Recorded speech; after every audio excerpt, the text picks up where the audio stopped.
হাসপাতালে ঝাঁপির বাবাকে বালির চাপা দিয়ে মারতে গিয়ে কাকাবাবু এবার ধরা পড়ে গেল ঝাঁপির হাতে।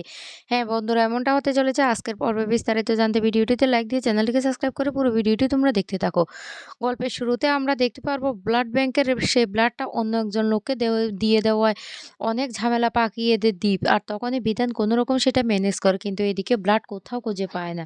অন্যদিকে দীপ তখন বলতে লাগলো, আপনারা এটা কি করে করতে পারলেন? আপনারা অন্য আরেকজনকে ব্লাডটা দিয়ে দিলেন।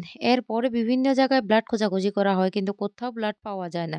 ঝাঁপি তখন ফিরে আসলে ঝাঁপিকে জিজ্ঞাসা করা হয় ব্লাড পাওয়া গিয়েছে কিনা। ঝাঁপি তখন বলতে লাগলো, না ব্লাড কোথাও পায়নি। বিধান তখন বলতে লাগলো, এদিকে ডাক্তারবাবু অপারেশনটাও করতে পারছে না ব্লাডের জন্য। এই ঝাঁপি, তোরও তো ও নেগেটিভ ব্লাড, তাহলে তুই ব্লাডটা দিতে পারবি? ঝাঁপি তখন বলতে লাগলো, না উনি আমার থেকে ব্লাড ওনার বাবাকে দিতে চান না, তাই আমি দিতে পারবো না। এদিকে দীপের মা অবাক হয়ে ঝাঁপির সে কথাটা শুনতে থাকে। অন্যদিকে এ ইনকা বলতে লাগলো, কোনো চিন্তা করবেন না, দেখবেন সবকিছু ঠিক হয়ে যাবে।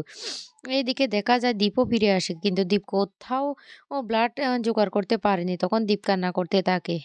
আর তারপরে বিধান এসে বলতে লাগলো, ব্লাডের ব্যবস্থা হয়ে গেছে। দীপ তখন বলতে লাগলো, কি বলছিস বিধান, কিভাবে হয়ে গেল? তখনই বলতে লাগলো, ব্লাডের ব্যবস্থা হয়ে গেছে, আয়। আর তখন দীপ এসে দেখতে পায় যে ঝাঁপি ব্লাডটা দিচ্ছে। দীপ তো অবাক হয়ে যায় রীতিমতো। এদিকে ঝাঁপি ব্লাডটা দিয়ে দেয়। তারপর ঝাঁপি ডাক্তারবাবুকে বলতে লাগলো, এবার আমার বাবার অপারেশনটা করুন। কারণ ঝাঁপি বিধানকে বলেছিল যে, ওনাকে আমি বাবা বলে ডেকেছি, তাই আমার বাবার কিছু হয়ে যাক সেটা আমি কিছুতেই চাই না। আমাকে ব্লাড দিতেই হবে। এই কথাটা দীপ কে বলে দেয় বিধান। তখন দীপকে জড়িয়ে ধরে দীপের মা কান্না করতে থাকে আর বলতে লাগলো, এই দীপ, তোর বাবা ঠিক হয়ে যাবে তো? তোর বাবার কিচ্ছু হবে না? দীপ তখন বলতে লাগলো, মা কোনো চিন্তা করো না। অন্যদিকে দেখা যায় ইনকা তো সেটা কিছুতে সহ্য করতে পারে না। ইনকা তখন বলতে লাগলো, দাঁড়াও, যতই ব্লাড দাও না কেন উনাকে কিছুতে বাঁচাতে পারবে না তোমরা, যাই চেষ্টা করো। এদিকে ঝাঁপি ব্লাড দিয়ে বেরিয়ে আসে।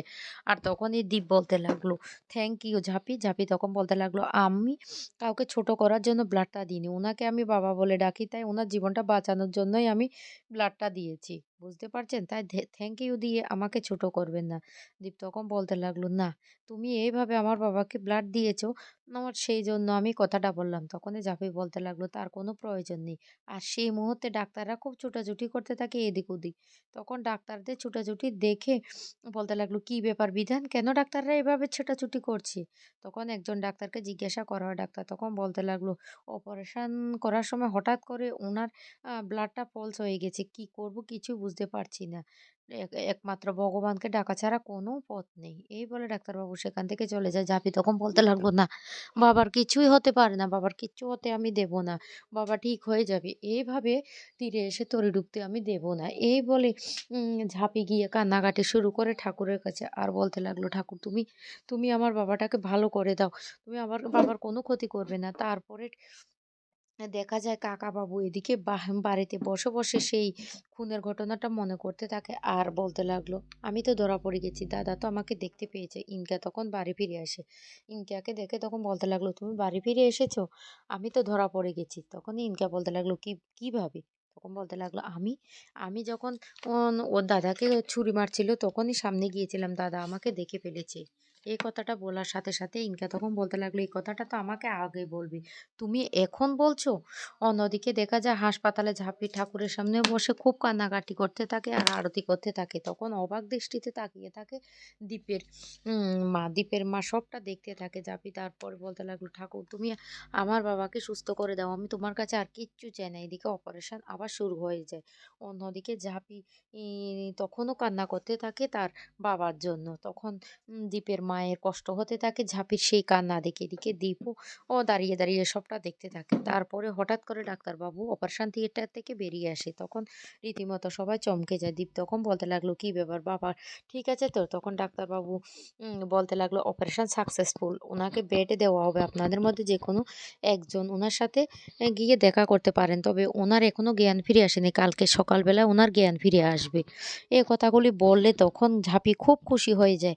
এদিকে কাকাবাবু হাসপাতালে চলে আসে আর কাকাবাবু পিছন থেকে সবটা শুনতে পেয়ে যায়। কাকাবাবু তখন বলতে লাগলো, এবার দাদা যদি কালকে সকালবেলা জ্ঞান ফিরে আসে তাহলে তো আমাকে দেখেছে, আমার কথাটা যদি বলে দেয় আমি এবার কি করব? এই বলে কাকাবাবু যখন আবার আস্তে করে চলে যেতে লাগলো, ঝাঁপি তখন বলতে লাগলো, "দাঁড়ান কাকাবাবু, আপনি কোথায় যাচ্ছেন? পালিয়ে চলে যাচ্ছেন কেন?" তখন কাকাবাবু বলতে লাগলো, "কেউ দেখতে পায়নি আমাকে, কিন্তু ওই মেয়েটা আমাকে দেখে ফেলেছে।"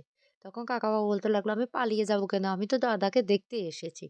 ঝাঁপি তখন আর কোনো কথাই বলে না। ঝাঁপি চুপচাপ দাঁড়িয়ে থাকে। এদিকে ডাক্তারবাবু বলতে লাগলো, "আপনারা এবার বাড়ি ফিরে যেতে পারেন। একজন উনার কাছে থাকুন। কালকে সকালবেলায় কিন্তু উনি সুস্থ হয়ে যাবেন, এমনকি কথাও বলতে পারবেন।" তখন কাকাবাবু বাড়ি চলে যায়। জাপি তখন বলতে লাগলো, "বাবার কাছে আমি থাকবো।" কিন্তু দীপ তখন বলতে লাগলো, "না, আমি বাবার কাছে থাকবো। সবাই বাড়ি চলে যাও। আর সবাই বাড়ি গিয়ে একটু বিশ্রাম নাও।" কিন্তু কিছুতে দীপের মা বাড়ি ফিরে যেতে চায় না। তখন দীপ বলতে লাগলো, "মা, তোমাকে বাড়ি ফিরে যেতেই হবে। তোমার শরীরটা এমনিতেও ভালো নেই।" তখন দীপের কাকিমাও বলতে লাগলো, "দিদি, তোমাকে তো বাড়ি ফিরে যেতে হবে। তুমি যদি সুস্থ না থাকো, দাদা বাড়ি ফিরে গেলে দাদাকে দেখাশোনা কে করবে বলো তো? তোমাকে বাড়ি যেতেই হবে।" এই বলে তার মাকেও পাঠিয়ে দিয়ে এদিকে দীপ বিধানকে বলতে লাগলো যেন ঝাঁপিকে বাড়ি পৌঁছে যায়। ঝাঁপি তখন বলতে লাগলো, "আপনি একা সামলাতে পারবেন তো?" দীপ তখন বলতে লাগলো, "হ্যাঁ, আমি পারবো। আমি বাবাকে একাই সামলাতে পারবো।" ঝাঁপি তখন বলতে লাগলো, "উনি যেহেতু আছেন, উনার উপর আমার পুরো ভরসা আছে। তাহলে আমিও বাড়ি ফিরে যাই।" এই বলে ঝাঁপিও চলে যায়। এদিকে ঝাঁপি বাড়িতে চলে আসার পরও ঝাঁপির মনটা কেমন খসখস করতে থাকে। ঝাঁপি তখন বলতে লাগলো, "আমার মনে হচ্ছে কোনো একটা গন্ডগোল হবে। না, না, একবার ওনাকে ফোন করে দেখি তো।"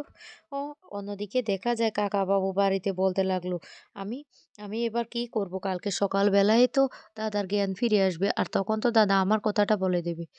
ইনকা তখন বলতে লাগলো, "উনার যদি আর কোনোদিন জ্ঞানে না ফিরে তার ব্যবস্থা যদি করি?" তখনই বলতে লাগলো, "না, না, না, না, না।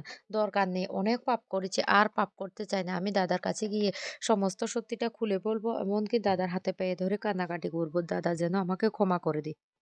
তখন ইনকা ভয় দেখিয়ে বলতে লাগলো, "বাহ! আপনি এখন দাদার কাছে গিয়ে সবটা বলে দিবেন? আপনি যে আপনার দাদাকে খুন করতে গিয়েছিলেন তার সমস্ত প্রমাণ আমার কাছে আছে। আপনার সেই নোংরা ভিডিও সমস্ত কিছু আমার কাছে আছে। এমনকি আপনি তখন যে কাজগুলি করেছিলেন নোংরামোগুলি সমস্ত কিছু আমার কাছে প্রমাণসহ আছে। এবার আমি যদি সবটা সবার সামনে প্রমাণ করে দিই তখন কি করবেন? তাই ভালোই, ভালোই বলছি, যদি বাঁচতে চান তাহলে আপনার দাদাকে আপনাকে শেষ করতেই হবে। আপনার দাদা বেঁচে থাকলে কিন্তু আপনি ফেঁসে যাবেন। আর আপনি বলছেন না আমাকে ফাঁসিয়ে দেবেন, সেটার কোনো প্রমাণ নেই। আপনি আমাকে কিছুতেই ফাঁসাতে পারবেন না।" তখন কাকাবাবু বলতে লাগলো, "তাহলে আমাকে কি করতে হবে?" তখনই বলতে লাগলো, "আজকে রাতের মধ্যে আপনার দাদাকে স্বর্গে পাঠিয়ে দিতে হবে।"